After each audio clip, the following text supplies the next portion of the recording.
channel, and this is your pal Earball. Giving you a quick little breakdown, prediction of the upcoming WrestleMania 34 event and what I think is going to happen with each match. Let's just get right into it. And, one complaint I have is the damn event is too long. I don't know why it has to have everybody on the roster, and I know there's not individual matches for everybody, but, all these multi-man matches. I mean, there's only, 4 matches that are just 2 competitors in the ring at the same time? And that's the world title, the Universal title, the WWE title, and the 2 women's titles. I'm sorry, there are 5, because the Cruiserweight is just 2 men. Okay, so there's 5. But everything else is multi-man match, which, of course, tag team matches would be that. And then, the 2 Battle Royals, which I'm really disappointed that they don't call it the Moolah. I know there's a ton of controversy. I'm very disappointed it's not being called the Moolah Invitational. But they, WWE had a way out, too. There was another famous female that was an actual wrestler at one particular time. Because I know a lot of people say, well, Miss Elizabeth was a big role in the company, but she didn't physically get in the ring, other than to be valet. I mean, I don't ever remember her doing a match, and she didn't have any wrestling skill. She was a valet only. Sensational Sherry would have been a good substitute. If you can't go Mae Young, because you got Mae Young being honored with the Mae Young Classic every year, and you won't do Moolah because of all this controversy, even though I think it's a load of bullshit. These friggin' people on the internet just... Moolah is a legend in pro wrestling. And she's already passed. Why didn't this shit come out years ago? The internet existed when Moolah died, so this all just got buried and all of a sudden comes out now. It's a load of bullshit. And Vince, gave in to the stupid Snickers company. Because who knows how much money Snickers gives. I personally would have just left it and said, oh yeah, we're taking away. And then I would have still did, or maybe not call it the Moolah, but let the trophy be a trophy of Moolah, just like the one is of Andre. Because it does look like this new trophy was a quick throw together, and it's horrible. So, I don't know. Because they showed off the trophy during the week on Raw and SmackDown. It looks like a quick put together, last-minute trophy. It doesn't look like anything special. It's a shame to the wrestlers and the legacy of that woman. It's a friggin', it's bullshit.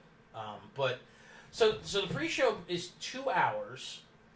So I would say, a half hour for each Battle Royal and 15, 20 minutes for the Cruiserweights. So about 40, 45 minutes of pre-match, videos and stuff. And then I guess Booker T, Renee Young, and whoever guest commentary.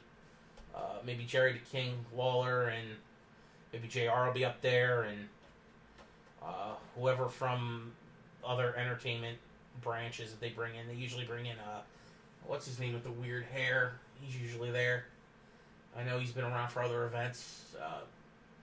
But whatever. I mean, the pre-show will be 2 hours, and I know why they do that, because they draw interest from regular TV, because I'm assuming the pre-show's on USA again. It usually always is, and then they have you switch over to the network or any pay-per-view thing you got. Now WrestleMania is the one pay-per-view, if you got the money, that you probably should just get the damn pay-per-view and pay the $40, $50 that it is, because the network always bogs down with big events. The major 4 pay-per-views always seem to have issues, whether it's loss in signal, skipping, freezing, or signal degradation, where it's not 1080p and it goes down to 460 or something. It just looks terrible. So that's bound to happen. So if you can afford to actually pay for the pay-per-view, pay for the pay-per-view. Maybe, a couple buddies, you all go to one place, you all chip in, and you buy it that way, so it's not super expensive. Because the one good thing about the network is it's not expensive, but they don't have the proper buffers to handle, big events like WrestleMania, Royal Rumble, SummerSlam, Survivor Series. And I guess the 5th major one would be Money in the Bank now, which I really hope they bring back King of the Ring. I know I'm not talking about WrestleMania, but I'm just talking about WWE in general. But My pick to win the Andre the Giant Memorial Battle Royal, I've got two of them. I'm gonna say Elias, because I don't know if he's getting his segment during the show with The Rock. That I know that's been rumored. And the other thing, the other person I would pick to win would be Matt Hardy. If he's in it, once again, they really haven't said who's in it. I mean, if they have during the week, then I missed it. I don't think we're going to see... I know it's the fifth one. It's back in... Now, this is also... New Orleans is the place where they did the first one. But the first one was Cesaro, I think. So there's no chance of him repeating. Big Show's not in it. He can't repeat. So the only two that are in it that can repeat are Mojo Rawley, and who I can't stand, and Baron Corbin. They both... Mojo needs it more. But it's also a shame that you think about those guys, that they do this Battle Royal as a stepping stone for either someone who gets an achievement that's had a great career, or they use as a platform to promote them to maybe a good storyline for the upcoming new year. Because WrestleMania is just like NASCAR. It is the start of a new year in WWE programming. The Raw after WrestleMania, they always change a lot of the UIs and stuff like that and make it look better. They change storylines. They also shake up the roster. So you got to view it as it's a new year for WWE. Even though it's past the new year, WrestleMania launches the new year. So that's why they do things like this. It's a gimmick thing that they help promote somebody or solidify somebody. I'm going to go with Woken Matt Hardy and or Elias. Elias needs it more than Matt, but Matt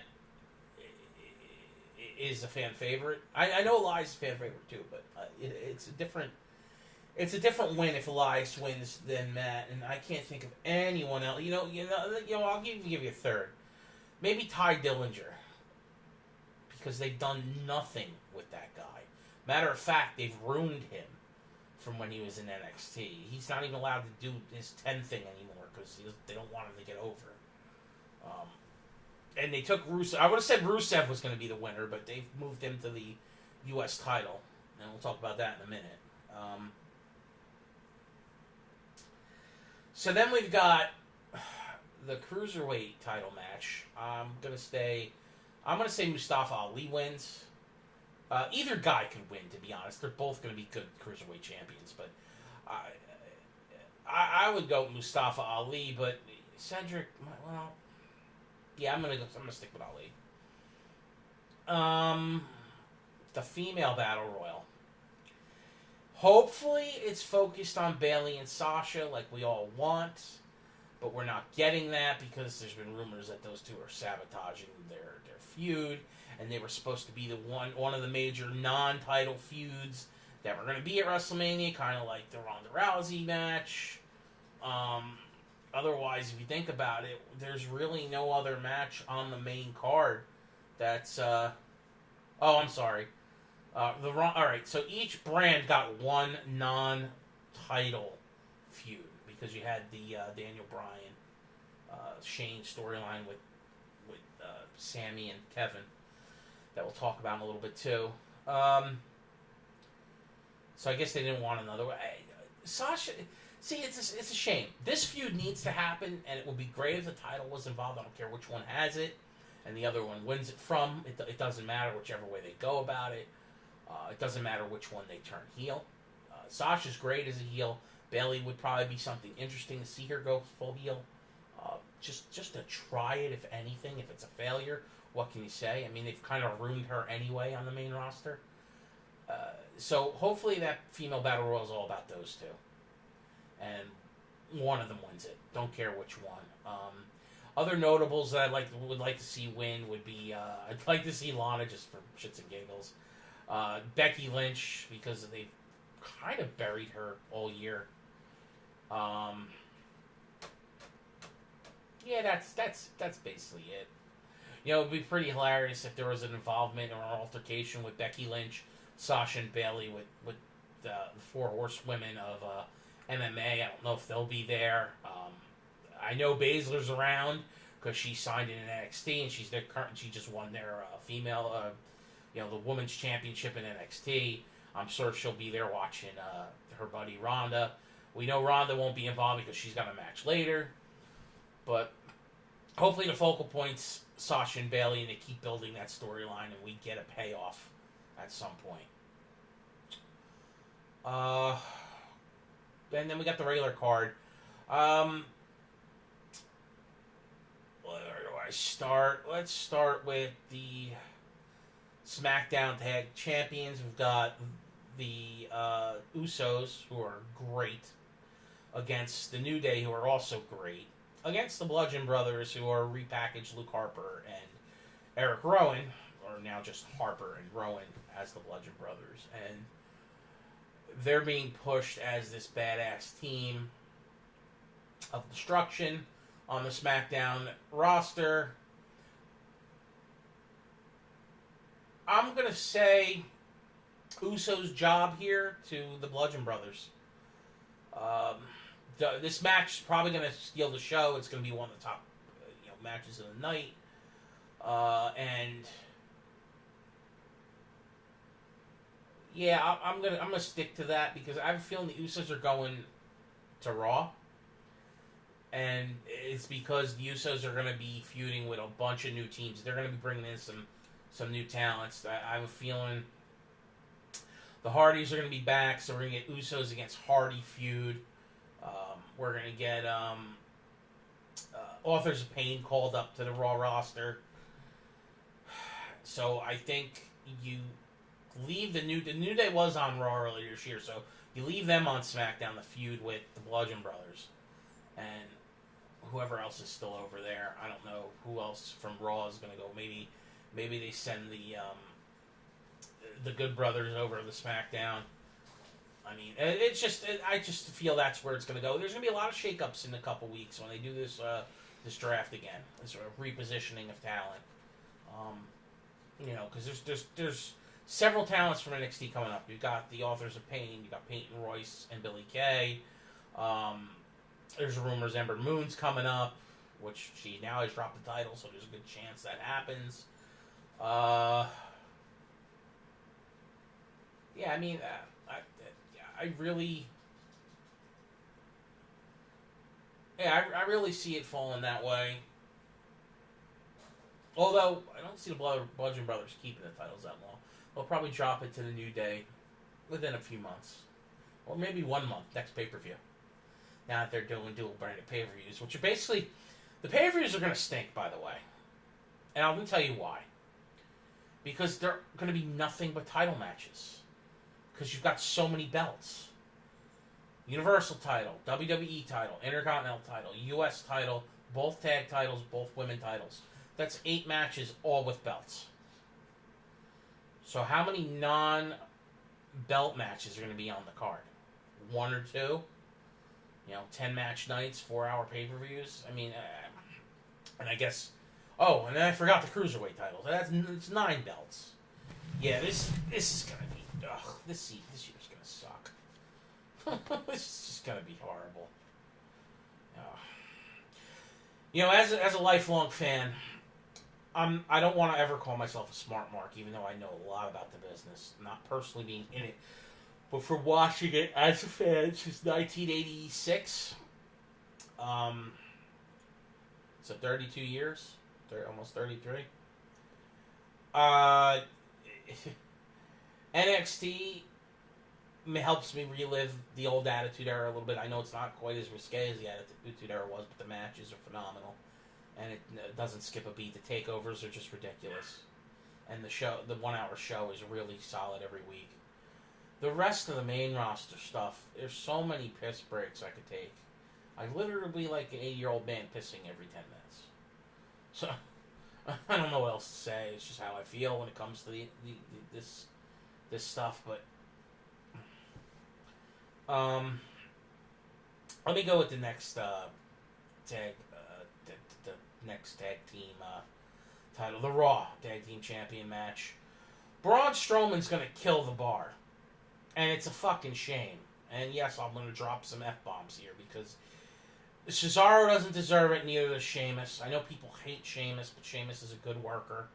He's injured, though. He's fighting through an injury and possibly losing his career because of this degenerative injury that he has. It's a friggin' shame because the guy is not done. He's got gas in the tank. It friggin' sucks. Cesaro's been a tag team specialist the last 5 years, and he puts on great in-ring performances all the time. The dude is ridiculous and deserves individual title runs. He deserves Intercontinental. He deserves WWE championships. Like, it's a shame what they do to that. Oh, he switched and he can't talk. Well, gives a shit. Brock Lesnar barely talks. He's got Heyman to do it all. Get him a fucking mouthpiece then if you're worried about him cutting a promo. He can't cut a promo? Oh, so what? His in-ring, hell, I remember when Bret Hart couldn't cut promos. Jim the Anvil Neidhart did more of the promo than Bret did. Bret learned. I mean, maybe, I don't know, maybe he's got to learn to get better. Maybe put him in front of the mic more. Maybe send him to acting school. I don't freaking know. But, everybody's worried about promos. Yet the guy is a class act in the ring. He's just so damn good and so talented. So, I don't know. But, yeah, we're going to see both tag titles change hands at WrestleMania. Braun's going to win. And the reason Braun's winning this, I don't know who the hell his partner is going to be. There's rumors it's the Big Show. I would prefer Samoa Joe because it helps with storyline creative ability.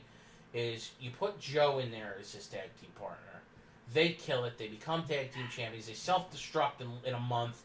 And then they have insta feud between Joe and Strowman at a pay-per-view in 2 or 3 months. And programming during the week. But they're not going to do that. They're obviously not. Don't know.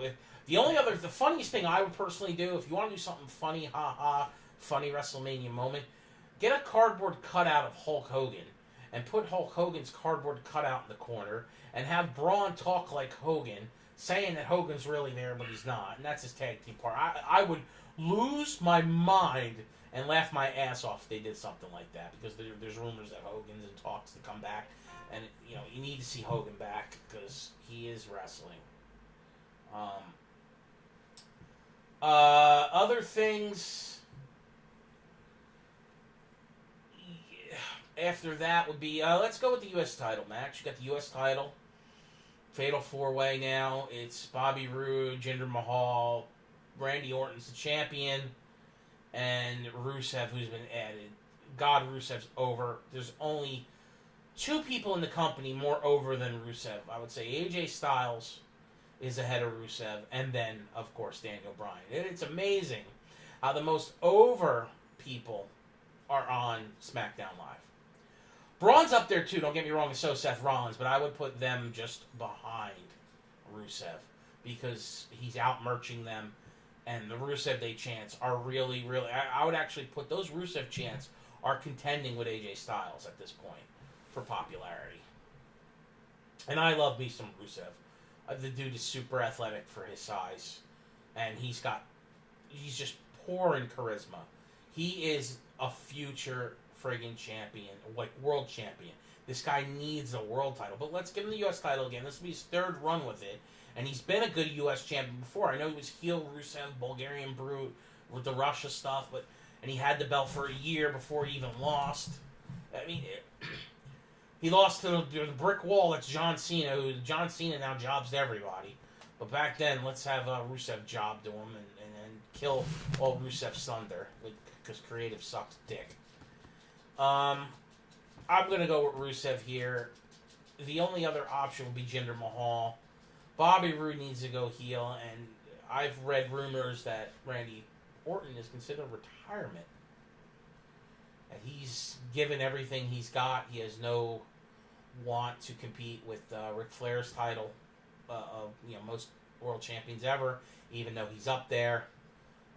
You got Randy Orton, Cena, and Triple H all are the closest to Ric Flair's stuff. Of course, with Cena being tied, and he's one away from breaking it.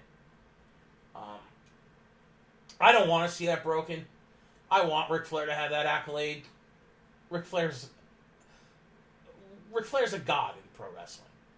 I know Cena's a god too, and Randy Orton's no slouch, and neither's Triple H. These guys all have their claim their stake on Mount Rushmore of professional wrestling, but Ric Flair is the Mount Rushmore. Him, Andre the Giant, Hulk Hogan, and The Rock are the four guys, for the males, that have transcended the sport to ridiculous levels. Yes, I know, I didn't say Bruno Sammartino. Sorry. I think Ric Flair's a bigger name than Bruno, as great as Bruno was. Andre the Giant is the GOAT. When you think of professional wrestling, Andre is a name that instantly pops in your head. Hulk Hogan is that. The Rock is that. Ric Flair is that. Other notables will be Stone Cold Steve Austin, but unfortunately with Stone Cold, he was a flash in the pan. His body of work was 20 years, but the Austin 316 era was a flash in the pan. He was taken because of injury. I think we could have got many more years out of him. The other big name, but see, I don't want to include him in the Mount Rushmore because it would be disrespectful for the name that's forever linked to him is Shawn Michaels. And I would link Shawn Michaels' name to a handful of other guys during that era, and that would be Stone Cold Steve Austin, Bret Hart is forever tied to Shawn Michaels, Triple H, and The Undertaker. The Attitude Era guys carried that company to greatness, and they're all in their own little thing. If I was to do a Mount Rushmore of all time, I'm going to keep with the greats and include The Rock, because The Rock has put wrestling more so in the forefront because of his out-of-wrestling stuff with movies and entertainment. People like, oh, The Rock, he was a pro wrestler. But Hulk Hogan, Ric Flair, and Andre, for me, I'm sure we can argue all day, but Mount Rushmore, those three guys are on there. The Rock's my fourth. He's my favorite. He's that GOAT factor that you could ride that guy and die with that guy as your lead of your company. I know that's not the case. He didn't stay long enough. He went for the movie aspect and did that better, whatever. But that's how I would look at it. Now, next, and I usually like to do a Mount Rushmore for every generation. I've got my before Attitude Era guys. I've got my old-timer guys. I've got my Attitude Era guys. I've got my Ruthless Aggression guys. And then I got the now guys. Cena's on my Ruthless Aggression Mount Rushmore. Him, Kurt Angle, Randy Orton, and I don't know who the fourth would be. I have to really go back and look at that. But maybe I'll do that one day. I'll do a video or a recording on the Mount Rushmores of wrestling for each. We'll go each generation, and I'll break it down as to why I would choose them. We'll do that in the future. Next thing will be preview on. Let's do Charlotte and Asuka. Wow, this match could be great. I'm hoping it lives up to what it is. I mean, this is another dream match. The other dream match is, of course, Shinsuke and AJ Styles. But, Asuka's going to win this match. It's pretty much a foregiven that she's going to be world champion. I can't see booking her so dominant for so long to Charlotte, who doesn't need the win. I mean, she needs the win for one thing only: legacy, because of who she is. But I see Asuka winning here because I think, for creative purposes, you want Asuka to get beaten by someone you want to pass the torch to, or maybe even someone who transcends sports in general, and that could be Ronda Rousey. Maybe in a year or two. And then that sucks because I hate streaks because it puts you in this creative pickle, and that's what the streak has done creatively. Like, you're forced. Look at the mismatch challenge. We knew Asuka and The Miz were winning because they weren't going to have Asuka lose the mismatch challenge a week or two before WrestleMania. No, they're not going to screw that match up. So you knew that The Miz and Asuka were winning, and I knew The Miz was going to win too because it's going to be his consolation prize for him doing the job at WrestleMania because he's not keeping the belt. I think it was determined once Miz said he was having a baby and his due date was around WrestleMania that it's more so that The Miz is taking time off that they're taking the belt from him as opposed to Finn Balor or Seth Rollins needing the belt. Those two guys don't need the belt.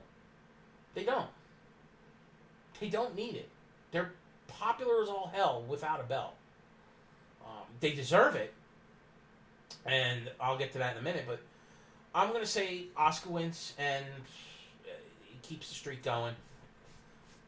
But I wouldn't be surprised if Vince kills the streak because look at the pay-per-view that they're at. Undertaker lost his streak in New Orleans. It wouldn't shock me at all.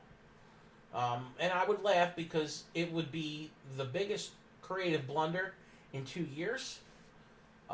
Because why then put Asuka through all that winning streak, especially in NXT where she was due to come up after a year and was kept down there because they didn't have any strength in the women's division. Triple H was on TV and he did a whole interview about this. Kept Asuka down there because he needed her. So you give her this huge-ass, long-ass winning streak. They should have just gave the rub to Ember Moon then. You know, like, if Asuka loses, but they can't have her lose. If they have her, it's going to be stupid if they have her lose. But at least she'll lose to Charlotte.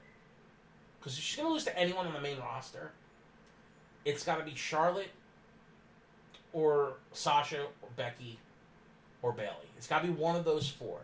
Not even Alexa Bliss. As good as they say Alexa Bliss is right now, and we know they love her, those four girls, well, I know Sasha and Bayley did some matches with Asuka. Charlotte's never. This is her first one with Charlotte.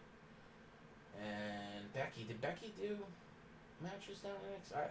I think she did. See, Becky's a more popular star now than she was when she was on NXT. If you go back and look, Becky was not the popular four horsewoman. It was basically Sasha Banks, Bayley, then Charlotte, then Becky Lynch. And the biggest name for the women that come out of NXT before Asuka was Paige. So, I mean, but we'll see. And then the next women's match, we've got, the Goddess versus, I'm not like most girls, Nia Jax. Nia's getting the nod here. It's been overdue for Alexa Bliss to drop the title. She's had it too long. They're going to do it a different direction here. Nia won't hold. Nia won't, and God forbid I can't say the word Alexa in this house, and Alexa app don't fucking go crazy. But Nia Jax won't hold the belt long. She's going to have it, but she's not going to hold it long. She's going to win it. It's going to be her moment. She's a legacy in the Anoa'i family tree, so she'll, Vince loves him some Samoans. And, skip by that match, because that match is going to be terrible. It's just not going to be, it's not a good matchup because there's not many, like, Charlotte and Asuka and Becky and Sasha and Bayley can do good against Nia because their in-ring skill is better than Alexa, and they're also bigger girls than Alexa. Well, not Sasha, but Sasha's just a beast. She's small in stature, but she'll whoop your ass. She's just fiery. She's got some feist behind her. And we've seen her beat up Nia before. Alexa's going to get killed. It's just, she's too small. This is like David versus Goliath for the men. I mean, it just doesn't make any sense, but whatever. This could even be a squash match, but we'll see. Next match will be... let's go to the Intercontinental title match. Miz is going to lose. I'm picking Finn Balor to get the nod here because Finn needs... He doesn't need a belt for popularity. He needs to get a belt back around his waist, though, because he never got to keep his Universal title. And they need to pay homage back to Finn Balor for doing great work and coming back after 9 months from that devastating injury that cost him a solid run at the top. And Seth doesn't need it either. But I know they've been talking about it's the only belt he hasn't won. And every friggin' time Michael Cole says shit like that, that person wins. So it wouldn't shock me if Seth wins either. But I will tell you this. The guarantee in this match is Miz isn't walking out champion. Because he's going home to play dad for a little while. You're going to probably not see the Miz on TV for a good month. I'm going to say he's going to get to go home and play dad. They'll probably even do some filming of his show and some more Total Divas stuff with the new baby and stuff while he's home. So he'll get to do that reality show stuff while he's home playing daddy, which is great. I'm real happy for the Miz. Everybody gives the Miz shit because he's not a traditional star. That he broke into the business as a reality star and became a professional. Either way, he is a professional wrestler now, and he's damn well good on the mic. And his in-ring is really decent. I know it's, a certain moveset, but the guy never gets injured. He doesn't injure his opponents. Have some damn respect for him. It's Jeff Jarrett put it well, too. The Miz has done the Intercontinental Championship proud. Yes, he does heel shit. Yes, he gets people to help him win. But it's what heels do. I'm tired of these people bashing the Miz. These people online is what I mean. These smart mark friggin' jerk-offs that think they know everything about pro wrestling. You suit up and you go in the ring and tell me how fucking easy this business is. I haven't been in the ring, but I know what these guys go through because I read everything because I love the business so much. I wish I could have been a pro wrestler. I wish I could have even been involved with commentary in pro wrestling. I would have loved it because I love it so much to watch it. I know that these guys and gals kill each other and work so hard to be where they're at. Just to get to the WWE is a long, winding road. It's hard. If you're a legacy and you get brought in because of your family, thank God you had family that blood, sweat, and tears just to get you in there. But if you didn't, and you're some of these indie guys and indie gals that work their ass offs to get there, to get in the spotlight, to entertain in front of tens of thousands of people, it takes a lot. So have some fucking respect. People today, that's the problem with the world today. No one respects anybody. It's a fucking joke. So, congrats to the Miz on becoming a dad. You go home and take care of your new daughter for a little while and help out your lovely wife. It's great. Really proud of you, man. He'll probably be a father multi-times. I can't see him not wanting to make more sweet lovings to that sexy woman that he's got as a wife and spit out some more Mizannins. And maybe he'll go for a boy, and maybe he'll get lucky and God will bless him with a boy too, and he'll have the King's family, boy and a girl. And then the Miz can be another legacy. Maybe his kids go on, because it's just good to see that, because the families of the wrestlers respect the business too, because they know what the wrestlers go through to perform and be away from their families. They are unless they're married to someone in the business, their spouses are home taking care of the kids and stuff, and they're away from their families 200 to 300 days a year. It's a lot. It's like being in the military. You're away from your family all the time. They're a carny. They're a mobile carny, just like the circus, and they should be treated with some goddamn respect. All right, next match: Nakamura AJ.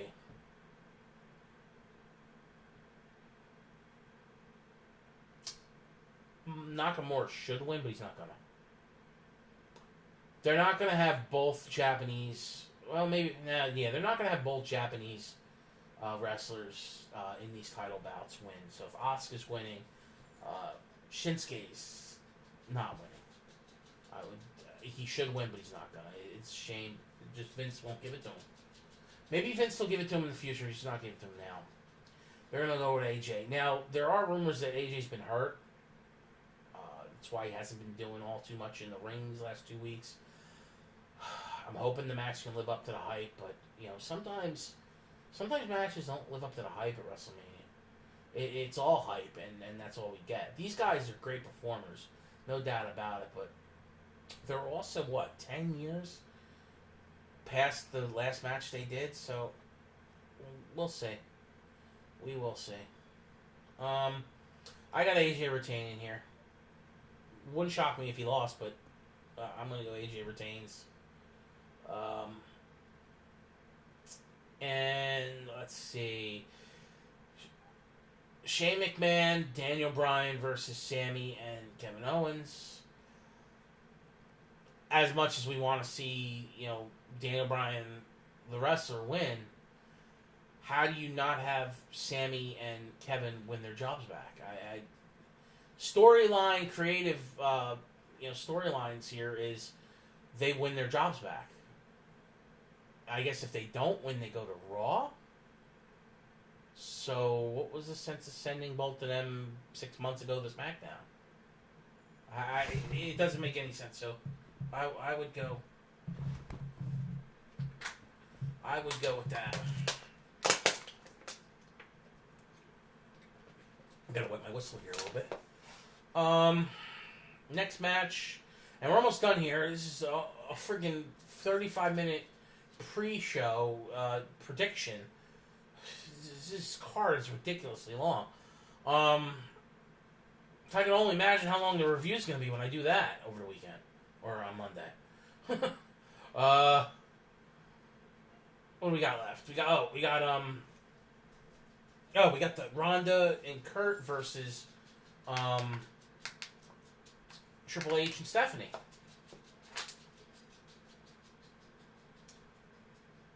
Ronda and Kurt are winning. This is not going to have Ronda lose her first match. It's just not. I just hope Ronda looks decent. She's of course going to look decent. That's not what I mean. I just hope her in-ring performance sells enough. Like it looks more legit than just a celebrity being in the ring with some wrestlers. And I hope Stephanie doesn't get her ass kicked too bad, but she deserves it.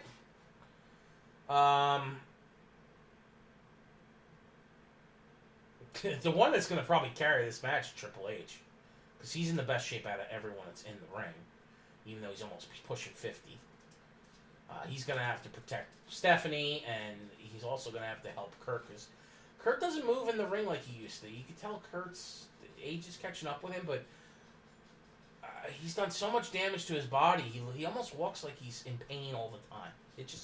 You ever notice that? Just take a good gander at Kurt. And Brock Lesnar, Roman Reigns title match. Brock's rumored to leave for the UFC, even though he's fought for the UFC while under WWE contract, and that shouldn't matter as long as Vince works it out, considering Brock's a part-timer. Give the belt to Roman. Yes, most of us hate that Roman. I don't personally hate Roman. I think Roman does what Roman does, and he does it well. It's what he's asked by Vince and the company to do. His matches are never shit. They're decent matches. It's just that Roman would be a better heel than a face. It's just when he was in the Shield with the Shield and they were heels, Roman was much better than he was a baby face in the Shield, and it's transcended in his singles competition matches as well. He should be a damn heel, but he's not going to be. They want him to be the face that runs the place, which is total bullshit because AJ Styles is that, and Cena's still around. So don't give me that shit that they need a guy to be the man, because it's bullshit. Brock's leaving, most likely. And Roman's going to take a beating, but he's going to win the title. He will probably be a beaten half man of himself by the time he wins the belt. But unlike last time when they fought at WrestleMania 31 or 30 or whatever, yeah, WrestleMania 30, this will be the culmination of Roman Reigns, which we've already seen, by the way. Roman Reigns has won the title at WrestleMania a couple years ago, and he's been in the main event the last 3 WrestleManias, I think. Just, it's aggravating, but it is what it is. At least everyone could say, by Roman winning, puts the belt full-time on someone that's there full-time. It's great that part-timers win these belts, but to keep it on them for a year is a mistake. It's a creative blunder. Just, it is what it is. You know, if an old-timer comes back and wins the belt and drops it in a month or two, that's like what Goldberg did. He won the belt and a pay-per-view, and a month later he dropped it to Lesnar. And then he was off TV. That's fine. Now Lesnar's not that. He's like uber part time, but because he's not like towards retirement yet. But part timers shouldn't have belts for an entire year. I'm sorry. It's just not. It's not good for creative. It puts you under a microscope when you're doing your creative to set up matches, and it keeps the belt off TV. Like I said, the champion doesn't have to perform every Raw or SmackDown, but at least they're there to be involved in creative storylines and stuff. So that's what I would do. So anyway, I'm gonna end this review 40 friggin' minutes. This isn't a review. What am I talking about? Predictions, and I'm gonna get this up on YouTube. I'm not gonna edit it much. I'm just gonna say that it's gonna have some fruity language, which it did. And then I'm going to do recaps on the NXT pay-per-view that I already seen because this is being recorded before WrestleMania, but after TakeOver. TakeOver was amazing. Amazing. Get this up along with the predictions that I had for TakeOver as well. I'm going to probably do them one after another and get them up on YouTube. And then I got to do these recaps for NXT and WrestleMania. On Monday. I'm probably going to do both of them back to back and want to kill myself because it's going to be so fucking long because WrestleMania is so damn long. So, anyway, you should pout earball. Make sure you hit the like button and subscribe to the channel and tell your friends. Come check me out as well. I really would appreciate the increase in traffic. Follow me on Twitter and I'll be back with my recaps within a day or two. Alright? Peace!